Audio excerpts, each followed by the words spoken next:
हमारी संस्कृति, हमारी पहचान। यज्ञ, योग, आयुर्वेद सदा रहे हमारे साथ। भारत के प्राचीन ग्रंथों एवं आधुनिक विज्ञान का दिव्य संगम, यज्ञ महिमा।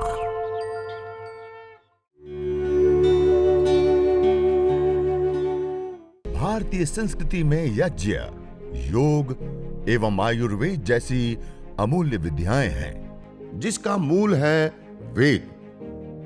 इतिहास की ओर दृष्टि डालें तो भगवान राम, भगवान कृष्ण से लेकर राजा महाराजाओं, ग्रामवासियों व अरण्यवासी ऋषियों की कुटियों तक नित्य व नैमित्तिक यज्ञों का प्रचलन देखने को मिलता है। ओम विश्वानि देव सवितर्दुरितानि परासुव यद् भद्रं तन्न आसुव। सर्वरक्षक परमपिता परमात्मा को याद करते हुए, उनको कृतज्ञता पूर्वक प्रणाम करते हुए, जिन्होंने हम सब को यहाँ भेजा, हम सब के लिए अन्न, जल, फल, फूल, औषधि, वनस्पतियों से लेकर के समस्त प्रकार के ऐश्वर्य और उन ऐश्वर्यों का हमें कैसे प्रयोग करना है, कैसे उन ऐश्वर्य के साथ हमें बर्ताव करना है, तो हमारे जीवन में सुख, शांति, समृद्धि, सद्भाव, अच्छाइयाँ, सत्व कैसे बढ़े, उसके लिए परमपिता परमात्मा ने हमें वेद रूपी अनमोल ज्ञान प्रदान किया। उस वेद रूपी ज्ञान में जिन कर्मों को करने के लिए मना किया गया उसको अधर्म कहा गया। हम जिस जीवन को जी रहे हैं उसमें कई सारे कर्म हैं जिसको हम कर सकते हैं, उसमें शुभ भी है, अशुभ भी है। उसमें अशुभ का तो निषेध है ही है, लेकिन जो शुभ है और जो करने योग्य है, जो हमें करने चाहिए या करने होते हैं, उन कर्मों में भी जो श्रेष्ठतम कर्म के रूप में देखा गया या बताया गया वह कर्म है यज्ञ। इसलिए अलग अलग शास्त्रों में यज्ञो वै श्रेष्ठतमम कर्म, यज्ञो ही श्रेष्ठतमम कर्म, इस प्रकार से अलग अलग जगहों पे अलग अलग रूपों में बताया। आज मेरे सामने आप देख रहे हैं बहुत सारा सामान रखा हुआ है।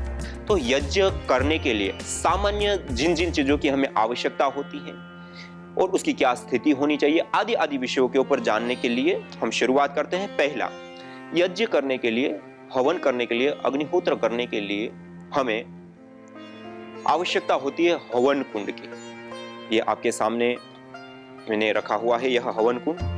ये नीचे से सिकुड़ा हुआ और ऊपर से चौड़ा, सामान्य रूप से 1/4 इसका तल होता है। जितना इसका मुख होता है 1 फीट बाई 1 फीट है, तो उसके गहराई 1/4 हो जाती है। इसी प्रकार से और छोटा हवन कुंड है तो उसमें थोड़ा आगे पीछे भी चल सकता है।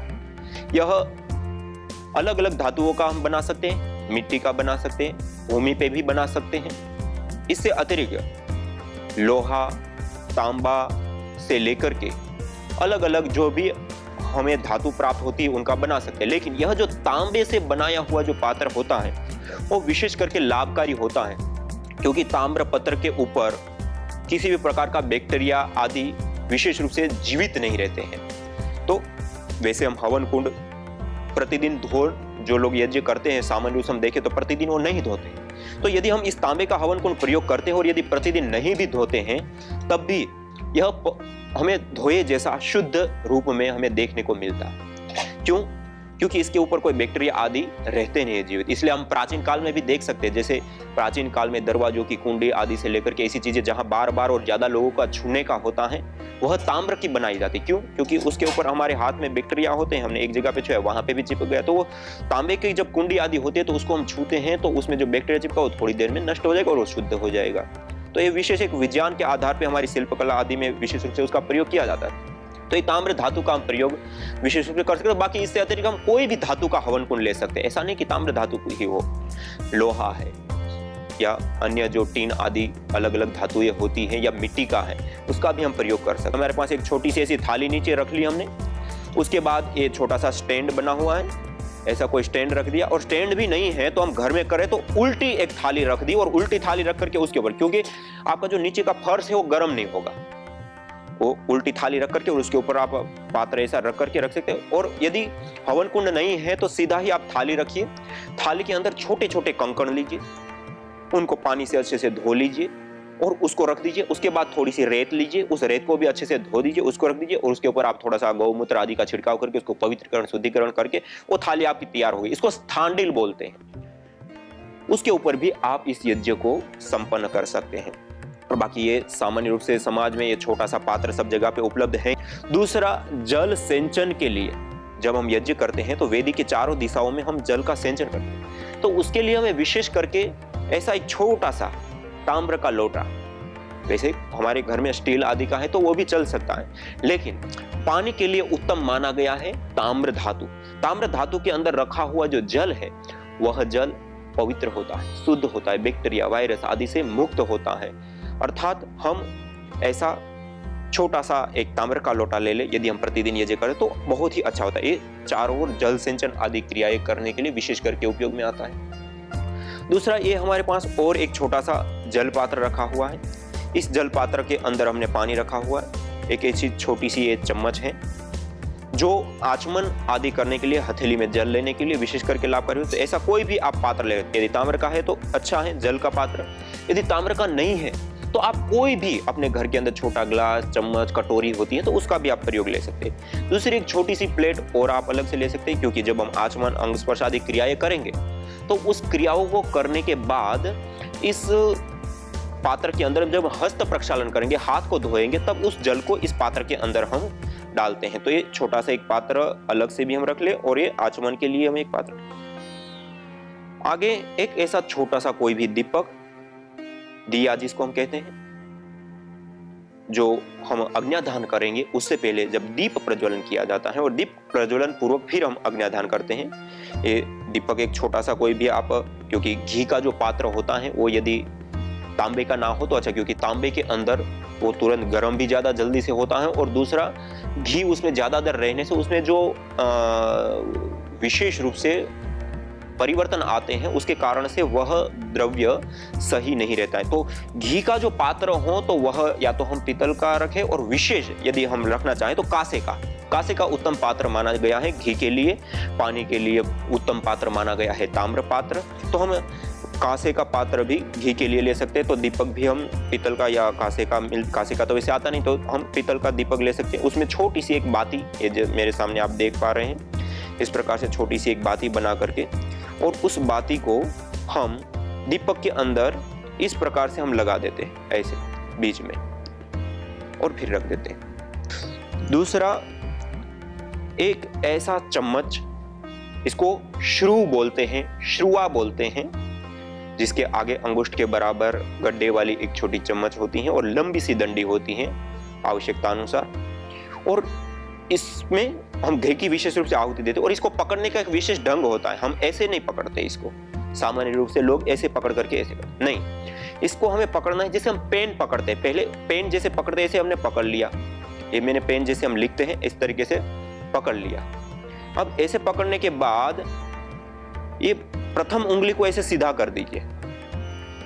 जब आप प्रथम उंगली को सीधा करें तो अंगुष्ठ और प्रथम उंगली के मध्य में यहां दब गया और प्रथम उंगली और अंगुष्ठ के माध्यम से इस प्रकार से पकड़ा गया ऐसे। अब जब हम ओम का उच्चारण मंत्र से पूर्व करते हैं तब हम घृत को भरेंगे, और जब अंतिम में स्वाहा बोलते हैं तो स्वाहा के साथ हम आहुति देते हैं। ओम के साथ भरना है और स्वाहा के साथ आहुति देनी। एक शुरू की बात है। एक कोई भी ऐसा छोटा सा पात्र आप घृत के लिए रख सकते हैं जिसमें तपा हुआ, जैसे मेरे सामने आप देख सकते हैं गरम घी है, पिघला हुआ घृत है, तो ऐसा गरम घृत, पिघला हुआ घृत होना चाहिए। जमा हुआ घी का हम विशेष रूप से प्रयोग यज्ञ के लिए नहीं करते हैं। तो इस प्रकार से ऐसा कोई भी छोटा सा एक पात्र। दूसरा, एक हमें सामग्री की विशेष आवश्यकता होती है। सामग्री के लिए मेरे सामने प्लेट में आप देख सकते हैं अलग अलग कई सारी जड़ी बूटियों का सम्मिश्रण करके हमने तैयार की हुई विशेष हवन सामग्री है। इसके अंदर सामान्य रूप से 4 गुण युक्त द्रव्य होने चाहिए। एक मिष्ट अर्थात मीठे गुण युक्त, दूसरा पुष्टिकारक, सुगंधित, रोग निवारक। ये 4 प्रकार के द्रव्य इसमें मुख्यतया प्रयोग किए जाते हैं, जैसे ये बादाम है, ये मखाने हैं या अश्वगंधा है, ये सारी चीजें पुष्टिकारक होती हैं। फिर इसमें चंदन है, जावित्री है, जायफल है, इलायची है, लौंग है आदि कुछ चीजें इसमें सुगंधित भी होती है। इसी प्रकार मिश्री आदि मिष्ट पदार्थ है, इसमें हम 10% प्रयोग करते हैं और उसके साथ साथ रोग निवारक गिलोय आदि जो द्रव्य है उसका हम सम्मिश्रण करके इसको हम तैयार करते हैं। तो यह विशेष रूप से 4 प्रकार के द्रव्यों से युक्त होते हैं और ये आपको सभी पतंजलि स्टोर्स के ऊपर भी ये 2 हवन सामग्री के रूप में सभी जगह पर उपलब्ध है, पतंजलि आस्था हवन सामग्री और पतंजलि दिव्य हवन सामग्री। इन दोनों के अंदर विशेष रूप से इन सारे द्रव्यों का हम प्रयोग करते हैं और कई सारी जड़ी बूटियों का प्रयोग करके ये निर्माण की हुई 2 सामग्रियां हैं। यदि ये हवन सामग्री हमारे पास नहीं है, हम अपने घर पे ही बनाना चाहते हैं, तो हम कैसे बनाएं? तो हमारे शास्त्रों में विशेष करके यह गुग्गुल है, आपके सामने प्लेट में, ये एक पेड़ विशेष का निर्यास गोंद होता है। शास्त्रों में क्या, घृत गुलगुलो होमे च सर्वोत्पातादि मर्दनम। घृत और एक गुग्गुल का हवन करने से सभी प्रकार के उत्पात शांत हो जाते हैं। और अथर्ववेद में कहा, न तम यक्ष्मा अरुंधते नैनम सपतो अश्नुते यम भेषजस्य गुलगुलो सुरवीर गंधो अश्नुते। अर्थात जिस व्यक्ति को इस गुग्गुल विशेष की सुगंधि प्राप्त होती है, धुनी प्राप्त होती है, उसको कैसे किसी प्रकार का ताप, संताप, रोग, दुख, कष्ट, बाधा, पीड़ा आदि उनको प्राप्त हो सकते हैं। तो ऐसी ताकत इस गुग्गुल के अंदर होती है। और आयुर्वेद ग्रंथों में भी इस गुग्गुल को त्रिदोष शामक कहा है। इसके वात, पित्त और कफ तीनों दोषों को संतुलित करने वाला होता है। और गुणों के दृष्टि से भी यदि देखें तो यह गुग्गुल पुष्टिकारक भी होता है, सुगंधित भी होता है और रोग निवारक भी होता है। ये जो हवन सामग्री के लिए हमें जिन गुणों से युक्त द्रव्य चाहिए वो गुण ऑलरेडी अकेले के अंदर संपूर्ण होते हैं। तो इसका हम हवन भी कर सकते हैं और हवन के बाद इसकी धुनी के रूप में भी हम विशेष रूप से प्रयोग कर सकते हैं। तो एक गुग्गुल का भी हम विशेष रूप से सामग्री के रूप में प्रयोग ले सकते हैं। दूसरा, यह मेरे सामने रखा हुआ है अक्षत चावल। सामान्य रूप से हम चावल बोलते हैं, लेकिन हवन का जहां पे भी वर्णन आएगा तो आपको अक्षत शब्द मिलेगा। अक्षत मानी जिसमें क्षत नहीं हुआ है, जो टूटा नहीं है, जो खंडित नहीं हुआ है, जो पूरा है, ऐसा ये आप देख सकते हैं। ये अक्षत चावल है, ब्राउन राइस जिसको बोलते हैं, और टूटे हुए ना हो। यह चावल को भी आयुर्वेद ग्रंथों में त्रिदोष सामक कहे गए। केवल चावल से भी हम हवन कर सकते हैं और जिस सामग्री का हम प्रयोग करते हैं थोड़ी सी मात्रा में उस सामग्री के अंदर भी हम इन चावलों को विशेष रूप से मिला सकते हैं और उससे हवन कर सकते हैं। इसी प्रकार से थोड़ी सी मात्रा में जो गुग्गुल है, उस गुग्गुल को भी हम जिस सामग्री को बना रहे हैं उसके अंदर थोड़ी सी मात्रा में हम मिला सकते हैं। और तीसरा, ये मेरे पास अगला पदार्थ रखा हुआ है काले तिल। ये आप देख रहे हैं, काले तिल कई सारे प्रकार के पोषक द्रव्यों से युक्त होते हैं और इसके अंदर विशेष तेल पाया जाता है। और आयुर्वेद ग्रंथों में भी तिल के तेल का प्रयोग अनेक प्रकार के रोगों को शांत करने के लिए, सामान्य रूप से तेल नाम ही तिल से पड़ा हुआ है। आयुर्वेद ग्रंथों में कहीं पे भी तेल का उल्लेख है तो सीधा तिल का तेल लिया जाएगा। और ये तिल के अंदर जो ताकत होती है, शक्ति होती है, वो बहुत ही ज्यादा होती है और इसका सेवन करने से भी विशेष लाभ होता है। और इसी प्रकार ये संपूर्ण एक आहुति है। हमारे पास कोई भी द्रव्य अन्य ना हो तो हम केवल तिल से हवन कर सकते हैं, घी नहीं है तब भी, और घी के साथ तो करे तो और उत्तम है ही।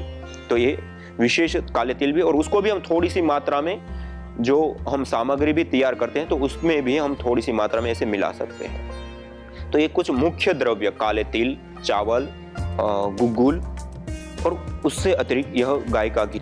दूसरा एक द्रव्य मेरे पास और रखा हुआ है, यह है हनी, शहद, मध, जो भी अलग अलग भाषाओं में अलग अलग बोलते हैं। शहद भी संयोगवाह होता है, कई सारे प्रकार के रोगों को शांत करना, दूर करना आदि करने का कार्य करता है, लेकिन एक संयोगवाह विशेष गुण होता है। जिस आहुति को हम देते हैं उसके साथ यदि थोड़ी सी मात्रा में इसको मिलाया जाता है तो वो उनके गुणों को कई गुना बढ़ाता है और अपने गुणों को भी खोता नहीं है। इसको कहते हैं संयोगवाह। तो संयोगवाह के रूप में यह शहद विशेष रूप से कार्य करता है, तो हम थोड़ा सा घी में भी मिला सकते हैं, या बीच में ही एक चम्मच लेकर के आहुति हम के रूप में हम प्रयोग ले सकते हैं, या बाद में धुनी के रूप में भी इसका हम प्रयोग ले सकते हैं। तो शहद रोग निवारण के साथ साथ पुष्टिकारक और भी कई सारे गुणों से युक्त होता है, तो ये शहद का भी हम प्रयोग ले सकते हैं। ऐसी जो घृत है, घृत केवल घृत से भी हम हवन कर सकते हैं। और घी जो है उसमें भी विशेष प्रकार से संयोग वाह का गुण होता है। तो संयोग वाह के रूप में मैं बता रहा था, एक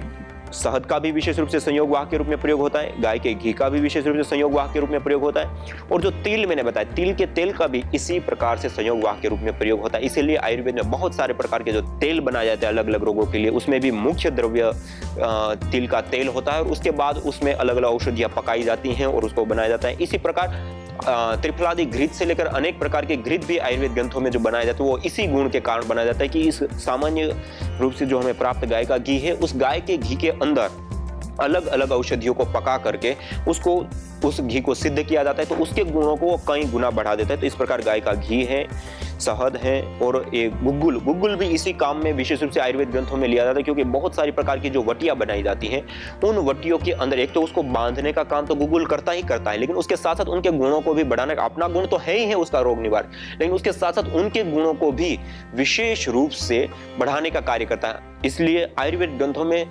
सर्वाधिक वटियों के अंदर आपको गुग्गुल हर कोई के अंदर आपको मिल जाएगा। क्यों? क्योंकि उसके अंदर विशेष गुण होते हैं, और हव्यर द्रव्यों के रूप में भी यही द्रव्य मुख्यतया यूज होते हैं। तो इसमें से हम कोई भी एक द्रव्य का भी होम कर सकते हैं, उसका सम्मिश्रण करके भी प्रयोग ले सकते हैं। जैसी अनुकूलता, जैसी आवश्यकता, जैसी परिस्थिति, उसके आधार पर हम इसका चयन कर सकते हैं। दूसरा, अग्नि को प्रदीप्त करने के लिए हमें आवश्यकता होती है कर्पूर की। ये मेरे पास कपूर रखा हुआ है, इस कपूर का भी प्रयोग विशेष रूप से अग्नि को प्रदीप्त आदि करने के लिए, या अंगारों के ऊपर बाद में रख करके उसकी धुनी करने के लिए, बैक्टीरिया वायरस आदि से बचाव के लिए आप इस कपूर का विशेष रूप से प्रयोग ले सकते हैं। दूसरी, हमें यज्ञ के लिए मुख्यतया आवश्यकता होती है समिधा की।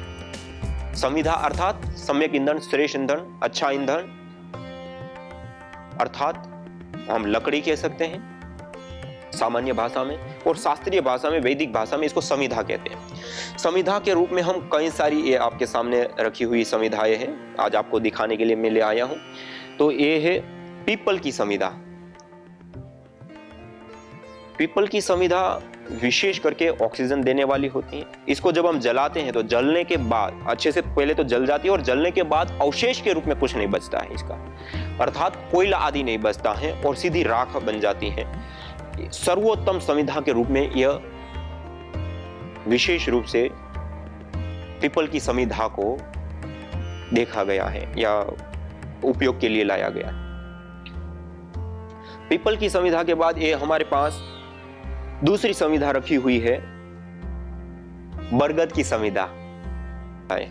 तो इसी प्रकार हम ये बरगद की समिधाओं का भी प्रयोग विशेष रूप से ले सकते हैं, और ये बरगद की समिधा भी जब हम जलाते हैं तो जलने के बाद इसकी राख भी बहुत न्यून मात्रा में बच जाती है, और वैसे भी ये आग भी बहुत अच्छे से पकड़ता है और तुरंत ही वो जलता है। और ये सामान्य रूप से हम इन समिधाओं को लंबे समय तक रखना चाहे तो ये लंबे समय तक रहेगी नहीं। क्यों? क्योंकि इसके अंदर कार्बन की मात्रा बहुत कम होती है। जो भी हम ये यहाँ आपके सामने लकड़ियाँ रखी है, बरगद है, पीपल है, पाकड़ है,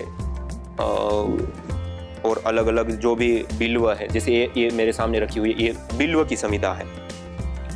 बिल्व जो होता है विशेष करके शीतल होता है।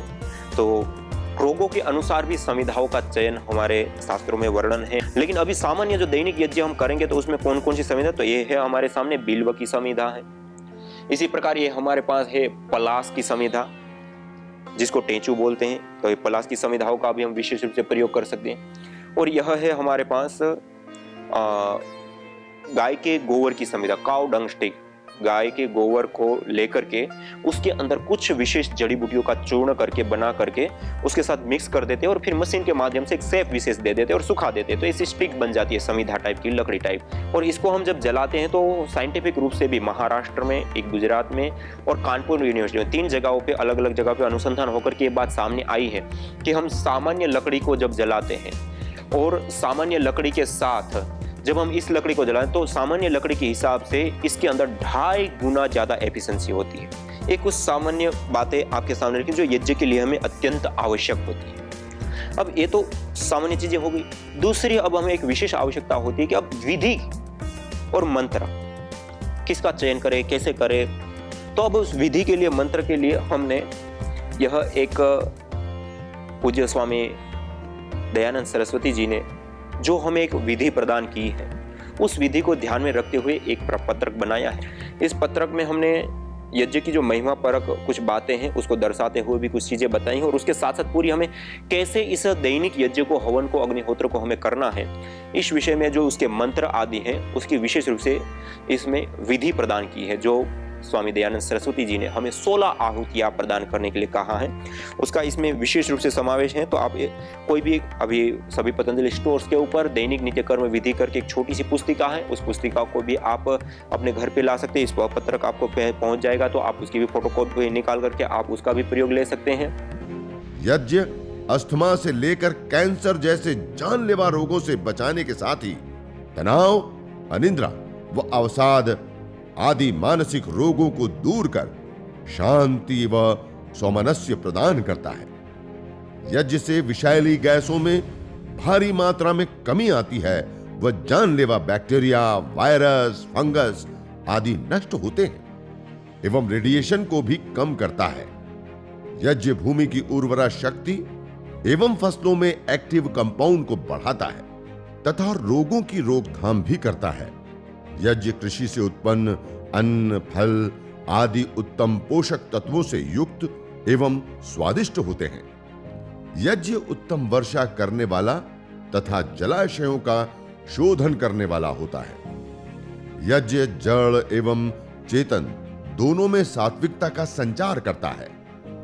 यज्ञ जहां भौतिक ऐश्वर्य एवं पुण्यों को प्रदान करता है, वहीं आध्यात्मिक जीवन में मानवीय चेतना का उत्कर्ष करके अति मानस चेतना की ओर अग्रसर करता है। यज्ञ भारतीय संस्कृति की मुकुट मणि है, प्रतीक है, मूल है।